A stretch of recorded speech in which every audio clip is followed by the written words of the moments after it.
Hi, let's talk about improvisation with arpeggios and demonstrate it over all of me.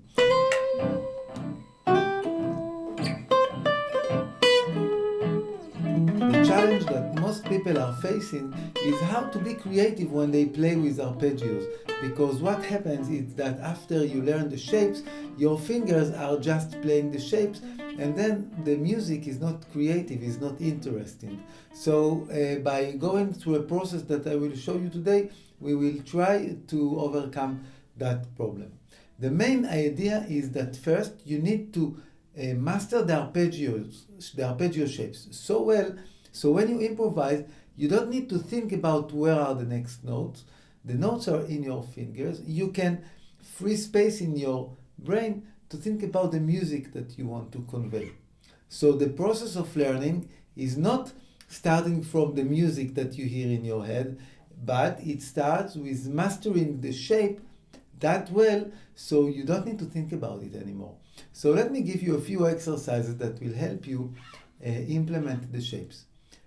First, you need to choose one location in your fingerboard. So let's say I will take this area. So we are playing in the key of C. So the first chord will be C6. So I learn the shape. Next chord is E7. So I learn the shapes of the chord by chord. Next chord is A7. So you need to learn the shapes in one position. After A7, D minor 6, E7 again, and A minor. I will play A minor 6, D7, and G7.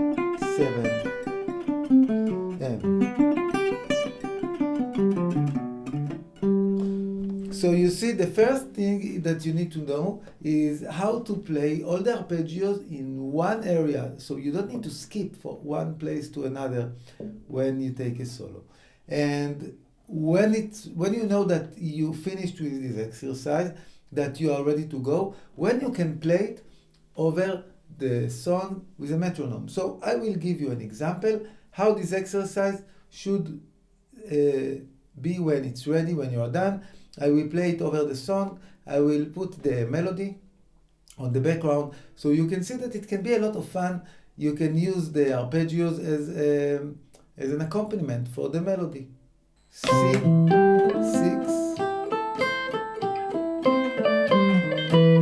E7, A7, D minor 6,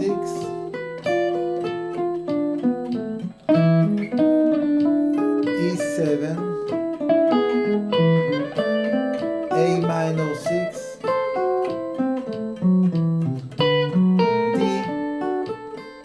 D7, D minor 7, and that continue like that. You need to play the entire song, sing the shapes from the lower root, and when you can do it, then it means that you in a metronome over the chord, it means that you can really do it. All right. Now, next step, you want to see how the shapes start from the upper string, from the highest note of each shape. So it will look like that: C6, E7. I'm in the same position, but I want to see how each shape starts from the highest note. E7, A minor 6, E7, D minor, G7, and so on. All right. Now you can see the arpeggios from the top and from the top and from the highest note.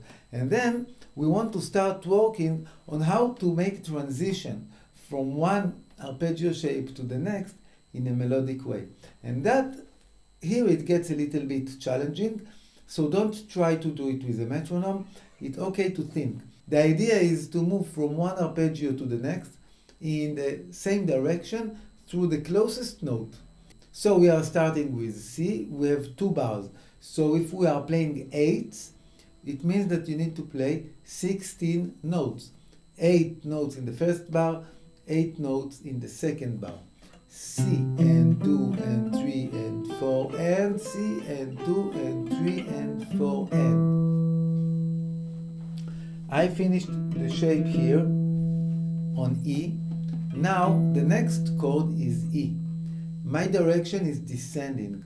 So where is the next note descending from E? It will be D, here. So I'm playing descending. I start here 1 and 2 and 3 and 4. Right? 1 and 2 and 3 and 4 and 1 and 2 and 3 and 4 and. And I finished here on the note B on the 4th string, and I'm still descending. Next chord is A7. So the closest note that relates to A is this note, A. So I will just play descending from A. 1 and 2 and 3 and 4 and 1 and 2 and 3 and 4 and. I finished here on C sharp, and 2 and 3 and 4 is D minor 6. D minor 6, so you need to think about it, right? And the closest note for D minor 6 is here, is the note B.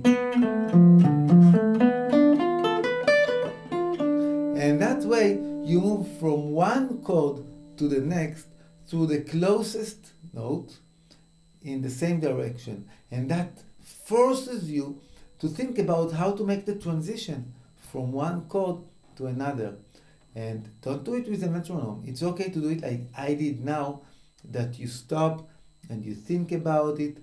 And when you stop and think about it, that light, that put a light on the dark places on the fingerboard that makes you to get lost when you take a solo. So I will demonstrate a little bit how it goes. If I do it in time, C,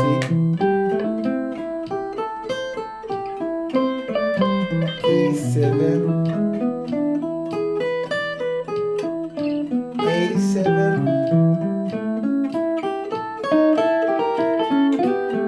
D minor 6, E7, A minor 6,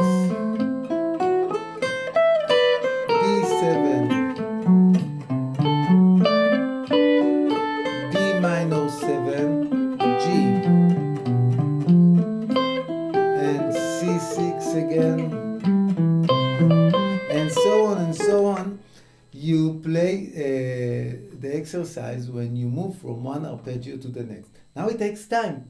Don't worry, it's difficult. In the beginning, I suppose that you'll need to pause from chord to chord to think, but this is the work. When you think, when you stop and when you think, you try to discover a little better how the arpeggio works, how the arpeggios work. And then you'll be much more free when you play a solo. So you need to understand, one thing is to practice. You practice the form, you practice the shapes. That takes a lot of time, and I hope you'll enjoy that. I really like this process of discovering how the melody and the harmony goes together over the form. In this lesson, you discover the exercises that you can take to really master the shapes, so you can see them and understand them, and then you can feel free to improvise with them.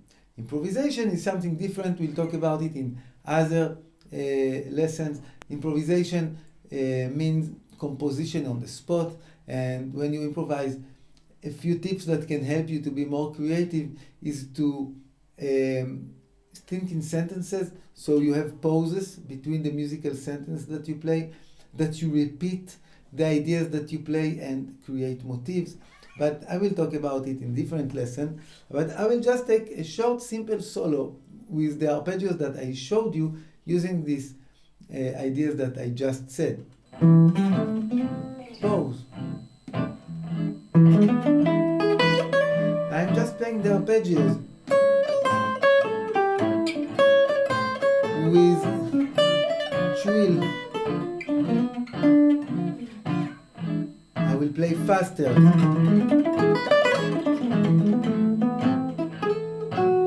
Moving to the next arpeggio. A little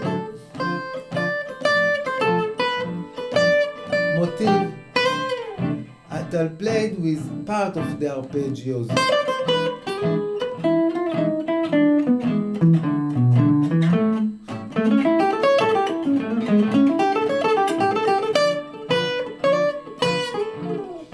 So the pauses are very important. And you see, you can just play arpeggios, descending arpeggios for each chord. It's also like a motif.